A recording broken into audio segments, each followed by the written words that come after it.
तो अगर आपके पास 10 लाख रुपए कैश पड़े हैं या फिर आपके अकाउंट में एफडी पड़े हैं, तो क्या 10 लाख से हम फ्लैट खरीदे या घर खरीदे या फिर मार्केट में इन्वेस्ट करें? क्या करें उस 10 लाख का? आज की इस वीडियो में पूरा का पूरा स्ट्रेटेजी वाइज समझेंगे कि अगर फ्लैट खरीदना है तो क्या करना चाहिए, हाउस खरीदना है तो क्या करना चाहिए, इन्वेस्ट करना है तो क्या करना चाहिए मार्केट में, या फिर दोनों में से कौन सा बेस्ट रहेगा।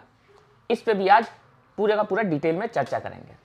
चलो, तो सबसे पहला पॉइंट आता है, अगर आपके पास 10 लाख रुपए है तो बाय करना हो अगर फ्लैट, तो फिर क्या करना चाहिए? देखिए, सबसे पहला तो पॉइंट ये आता है कि 10 लाख में बहुत कम ऐसा होगा कि आप डायरेक्ट खरीद पाएं फ्लैट। 1 BHK मिल सकता है, हमारे एरिया में 10 से 12 लाख में मिल रहा है 1 BHK का फ्लैट। बट अंदाजा में लेके चल रहा हूं कि आप 10 लाख में 1 BHK का फ्लैट नहीं लेना चाह रहे होंगे, 50 लाख से लेके 1 CR तक का फ्लैट लेना चाह रहे होंगे या फिर हाउस लेना चाह रहे होंगे। ठीक है, क्योंकि 80 से 90% अपने को लोन प्रोवाइड हो जाता है बैंक से। ठीक है, और 10 से 20% मान लेते हैं डाउन पेमेंट होता है, और मान के लेते होता ही है। ठीक है, तो क्या पॉसिबिलिटी हो सकती है? सबसे पहले हम मान लेते हैं 10 लाख आपके पास है और आपको 50 लाख तक का फ्लैट या फिर हाउस लेना है। ठीक, तो सबसे पहले ये चीज करने से पहले आपको एक चीज समझना पड़ेगा कि आपकी जो हेल्थ इंश्योरेंस है, हेल्थ और टर्म, ये आपका होना बहुत जरूरी है। क्यों? क्योंकि आपके पास टोटल अभी 10 लाख रुपए पड़े हैं। ठीक, अगर आपने ये सारा पैसा डाउन पेमेंट दे दिया तो आपके पास नील हो जाएगा, यानी सिर्फ आपकी सैलरी बचेगी, जिस पे अभी हमने डिस्कस नहीं किया है। और अगर हेल्थ इंश्योरेंस आता है, यानी किसी भी तरह की हेल्थ प्रॉब्लम आती है फैमिली के ऊपर, तो आपको बहुत बड़ा डेंट हो सकता है। अगर मान लो, भगवान न करे ऐसा हो, लेकिन अगर ऐसा हो जाता है जहां पे आपको 7 लाख की जरूरत पड़ जाती है मेडिकल इमरजेंसी में, तो आप कहां से पे करेंगे? और प्लस आपके पास एक इंस्टॉलमेंट भी होगी, EMI। तो इसलिए सबसे पहले आपको हेल्थ 5 लाख का बेसिक लेना बहुत जरूरी है, फ्लैट लेने से पहले या फिर हाउस लेने से पहले। उसके बाद टर्म इंश्योरेंस, भगवान न करे ऐसा हो, बट अगर आप निकल लिए तो क्या होगा? मैंने वर्ड ये यूज किया है, बट सच्चाई को कबूल लेने में ही फायदा है। आपकी फैमिली को कौन देखेगा? इस बिटर ट्रुथ। तो आपको टर्म इंश्योरेंस लेना ही होगा। ठीक है, हमेशा ध्यान रखना, कोई भी चीज करने से पहले ये 2 चीज कंफर्म है। अब आते हैं, चलो मान लिया आपने दोनों ले लिया, अब आते हैं फ्लैट लेते हैं। तो देखो, फाइनेंस के अंदर में कोई भी रूल सही और गलत नहीं होता है, सब ये एक फ्रेमवर्क बनाया जाता है कि कैसे हम डिसीजंस ले पाए। तो जैसे फाइनेंस में एक एवरेज जो डिसीजन लिया जाता है कि मान लीजिए अगर आप फ्लैट लेते हैं लोन पे, तो लोन की जो EMI बने वो आपकी सैलरी का 30% से ऊपर नहीं होना चाहिए।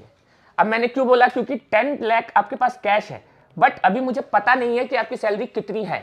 ये भी हो सकता है कोई 20,000 रुपये महीना कमा रहा हो, उसके पास 10 लाख रुपए कैश हो, तो वो प्लान कर रहा हो कि यार मुझे फ्लैट लेना है 50 लाख का, तो क्या मैं ले सकता हूं या फिर मैं मार्केट में इन्वेस्ट करूं? तो आइए जानते हैं, अगर 50 लाख का फ्लैट लेना है तो आपको कितने रुपए की सैलरी एटलीस्ट होनी चाहिए। 50 लाख का फ्लैट लेते हैं तो मान लीजिए 10 लाख रुपए आपने डाउन पेमेंट दे दिए, कितने बच्चे? 40 लाख। ठीक है, 40 लाख का आप लेंगे, तो जब 40 लाख का आप लोन लेंगे तो उस पर अगर हम 9% इंटरेस्ट रेट लगाएं तो आपकी जो EMI आएगी 20 साल के लिए, वो आएगी 36,000 रुपये मंथली, यानी आप 20 साल तक 36,000 रुपये मंथली देंगे। तो अगर आप, तो इस हिसाब से अगर हम 30% इसको मान ले आपकी टोटल सैलरी का, तो अराउंड आपकी जो सैलरी है वो 1,10,000 रुपये अभी होनी चाहिए 40 लाख रुपए, यानी 50 लाख का फ्लैट लेने के लिए। ठीक है, अब इसमें सोच सकते हैं कि यार हमारी तो सैलरी इतनी है नहीं, हमारी मान लो 70,000 है या फिर 80,000 है। तो देखो, कुछ नहीं करना है। मान लो आप जिद पे अड़े भाई 70,000 है या 80,000 है या फिर 60,000 है और मुझे इतने यही फ्लैट लेना है, तो अब आपको टेन्योर बढ़ाना पड़ सकता है। टेन्योर मतलब अभी मैंने ये दिखाया था आपको कि 20 साल के लिए हमने लिया है, लेकिन अगर इसको 25 साल के लिए कर दे तो अभी किस्त कितनी बनेगी बोले तो EMI, और अगर 30 साल के लिए टेन्योर कर दे तो कितनी बनेगी? तो देखो, अगर आप 25 साल के लिए करवाते हो तो ये आपको लगभग आएगा 32,000 के आसपास किस्त, और अगर 30 साल के लिए करवाते हो तो आपको आएगा ये 29,000 के आसपास EMI आपके निकल करके आएगी। यानी कि अगर आपको 70-80 हज़ार रुपये भी है तो भी आप 30% के हिसाब से तो नहीं आता इस फ्लैट को लेने के लिए, आपको 40% या 45% EMI में देना होगा। लेकिन जो प्रॉब्लम ये है ना, देखो कोई भी कर लेता है ये, लेकिन प्रॉब्लम ये है बीच में, क्योंकि टेन्योर जो है वो 20 साल से लेके आप 30 साल कर रहे हैं, इतना लंबा पीरियड ले रहे हैं, और अगर आप 30% से ऊपर जाते हैं तो इस ड्यूरेशन में आपकी लाइफ में कभी भी कुछ ऐसे फाइनेंशियल डेंट आ सकते हैं जो इस EMI को भरने में आपको दिक्कत करेंगे। इसलिए फाइनेंशियली कहा जाता है कि भाई 30% या इससे लेस रहो, ऊपर ना रहो। तो आप ये कर सकते हैं, आप 50 लाख का तो नहीं ले सकते हैं according to this financial rule, but आप 30 लाख का फ्लैट ले सकते हैं। अब आप सवाल पूछ सकते हैं कि यार 30 लाख का तो नहीं लेना, उसमें होगा ही क्या। तो यार देखो, फाइनेंस के रूल के हिसाब से तो आपको करना ही पड़ेगा, या तो आप अपनी सैलरी बढ़ाओ या फिर इसको लेस करो, ये तो यही होता है, रूल तो यही कहता है। बाकी आप अपने फाइनेंशियल एडवाइजर से डिस्कस कर सकते हैं कि और क्या बेहतर ऑप्शन किया जा सकता है। मैं तो आपको यही सलाह दूंगा कि ज़्यादा से ज़्यादा अर्निंग पे फोकस करें, ठीक है। अब चलो मान लेते हैं दूसरा सिनेरियो फ्लैट में ही, मान लेते हैं कि भाई आपकी 1 लाख रुपए सैलरी है, तो यानी कि आपको 30% EMI पे करना है, ठीक है। तो यानी जो 50 लाख वाला फ्लैट है उसको आप 36K में ले सकते हैं, तो वो 20 साल में आपका अपना हो जाएगा, ठीक है। लेकिन उस 50 लाख की वैल्यू अगर 20 साल में मोटा मोटी मानी जाए तो लगभग अगर 6% के इंटरेस्ट से माने, क्योंकि हमारी जो 8% ले लेते हैं, ठीक है, 8% हमारी इंडिया का मोर्टेज रिटर्न है, तो अगर 8% से ये ग्रो करता है 50 लाख, तो आपका 20 साल में इसकी वेल्थ कितनी बन जाएगी इस 50 लाख की, तो ये 50 लाख आपके बन जाएगा 2.3 करोड़। लेकिन एक बंदा कहता है भाई मैं तो नहीं ले रहा इसको, मैं तो मार्केट में इन्वेस्ट करना चाहता हूं, ठीक है।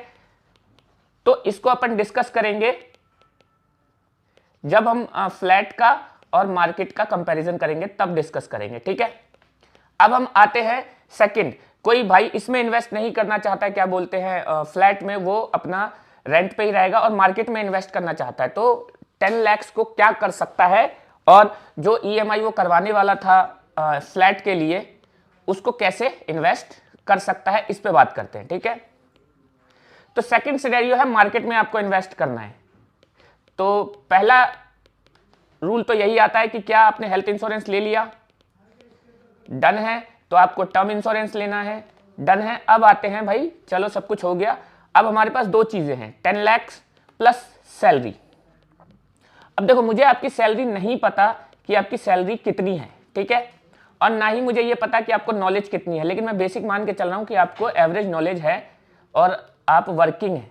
तो इस हिसाब से हम कैसे प्लान बना सकते हैं। देखो सबसे पहले आपको कोई आइडिया नहीं है, तो देखो वर्किंग क्लास के लिए तो यही कहा जाता है कि आपको कुछ नहीं करना, इंडेक्स फंड में इन्वेस्ट करो या फिर कोई भी म्यूचुअल फंड ले लो, लार्ज कैप का या मिड कैप का, बस उसको लॉन्ग टर्म के लिए आपको होल्ड करना है।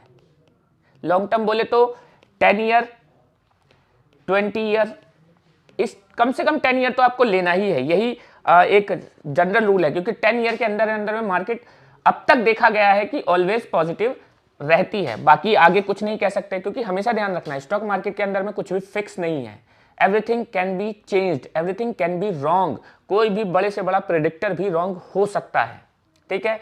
तो अब इंडेक्स फंड में जाना है, तो इंडेक्स फंड क्या होते हैं, सिंपल बता दूं, इंडेक्स फंड होते हैं इंडिया के टॉप 50, 30 और 100 कंपनीज का एक बास्केट होता है, जिसे ट्रैक नहीं करना पड़ता है। आपका सारा पैसा, जितना भी आप पैसा डालेंगे वो सीधा इस कंपनी में चला जाएगा, या फिर इसमें चला जाएगा, या फिर इसमें चला जाएगा, और वो ऑटोमेटिक ग्रो होता रहेगा। अराउंड जो आपको रिटर्न मिलेगा वो 12 से 15% के अराउंड मिल जाएगा इंडेक्स फंड में, ठीक है।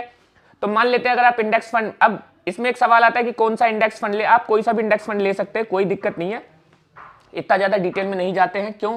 क्योंकि आप वर्किंग प्रोफेशनल हैं, आप अपने काम में बिजी हैं, तो आपको इतना टाइम नहीं मिल पाएगा इन सब चीजों को समझने के लिए, तो आपको इतना माइनर है। अब मान लो किसी ने रिसर्च करी इंडेक्स फंड के ऊपर, उसको 14% मिला, आपने बिना रिसर्च करे डाल दिया 13%, तो सोचो ना यार 20 साल के लिए आप फ्री हो गए, 1% उसका जा रहा है, जाने दो, इतना डिफरेंस नहीं लेना, क्योंकि ऐसा भी हो सकता है उसके रिसर्च करने के बाद भी उसे 13% मिले और आप 14% में रह जाओ, बोले तो कोई पॉसिबिलिटी नहीं है कि कौन आगे जाएगा कौन पीछे।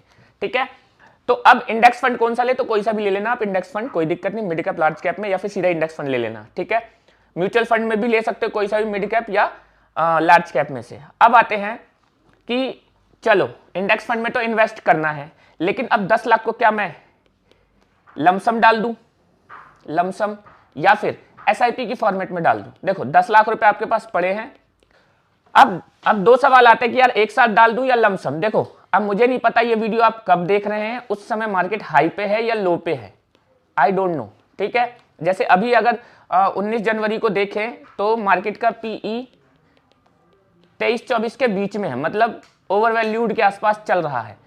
तो अब इतना टेक्निकल में नहीं जाते हैं, सिंपल आपको ध्यान रखना है, आप जो ये 10 लाख रुपीज है इसको 1 साल से लेकर 2 साल की एसआईपी में तोड़ सकते हैं किसी भी इंडेक्स फंड में। मतलब ये 10 लाख रुपए एक बार में नहीं जाएगा, धीरे धीरे आपका 1 से 2 साल में पूरा पैसा इंडेक्स फंड में चला जाएगा। इससे क्या फायदा होगा, अगर मार्केट हाई में होगी तो धीरे धीरे लो आएगी, आपका एवरेज आउट हो जाएगा, और अगर लो में होगी तो बढ़िया ही बढ़िया है। ठीक है, तो आप 10 लाख रुपए ऐसे इन्वेस्ट कर सकते हैं। ठीक है, तो ये हो गया। अब बात आती है कि यार वो तो बताओ कि रिटर्न कितना बनेगा। तो अराउंड अगर हम इंडेक्स फंड का रिटर्न लेके चलें तो 12 से 15% होता है, यानी कि आपका जो पैसा है अप्रोक्सीमेटली हर 5 साल में डबल हो जाएगा। ठीक है, यानी कि अगर 10 लाख रुपीज आप आज लगाते हैं 2024 जैन में, ठीक है, तो अगर 20 साल के लिए लगाते हैं यानी कि 2044 में, तो ये पैसा आपका कितना बनेगा, 5 साल में बन जाएगा 20, फिर नेक्स्ट 5 में बन जाएगा 40, नेक्स्ट 5 में 80 और नेक्स्ट 5 में 1.6 CR। ये आपका पैसा बन जाएगा, यानी सिर्फ 10 लाख 20 साल में 1.6 CR बन जाएगा। तो आप मार्केट में ऐसे इन्वेस्ट कर सकते हैं। ठीक है, एसआईपी के थ्रू कर सकते हैं। और इसमें एक और चीज रह गई, ये तो हो गया वो जो हमने पैसा 10 लाख रुपीज लगाया था। अब बची सैलरी, सैलरी का क्या करें, कुछ नहीं करना है, उसको भी इंडेक्स फंड ले लो और उसकी एक अलग से एसआईपी चला दो। अब ये एसआईपी कितनी होनी चाहिए, देखो आप जितना भी कमाते हैं 50 से 70%, आई होप सो, जो एवरेज खर्चे होते हैं हमारे घर के उसी में ही चले जाते हैं। ठीक है, उसके बाद 10% और 20%।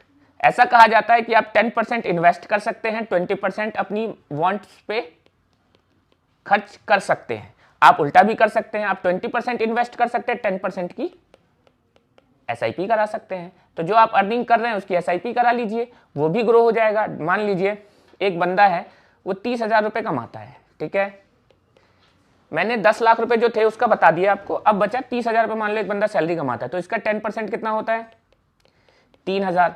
अब कोई बंदा 3,000 की एसआईपी करा लेता है, ये भी 20 साल के लिए कराता है,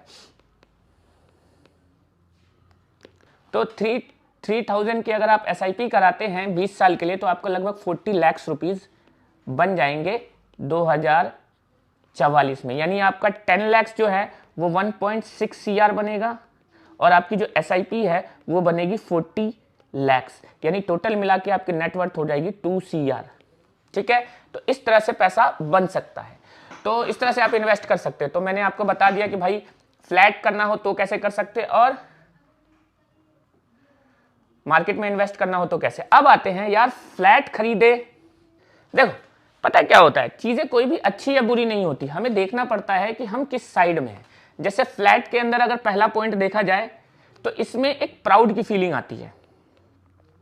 ठीक है, कई लोगों को प्राउड की फीलिंग सिर्फ मार्केट में वैल्यू को देख के आ सकती है, कई लोगों को फ्लैट के अंदर रह के फीलिंग आ सकती है। तो आपको डिसाइड करना पड़ेगा आप इस साइड है कि इस साइड है, पहला चीज। दूसरी चीज, रिटर्न इसमें कम होता है, रिटर्न इसमें ज्यादा होता है। अप्रोक्सीमेटली इसमें आप 8 से 10% का रिटर्न काउंट कर सकते हैं, इसमें 12 से 15% का रिटर्न।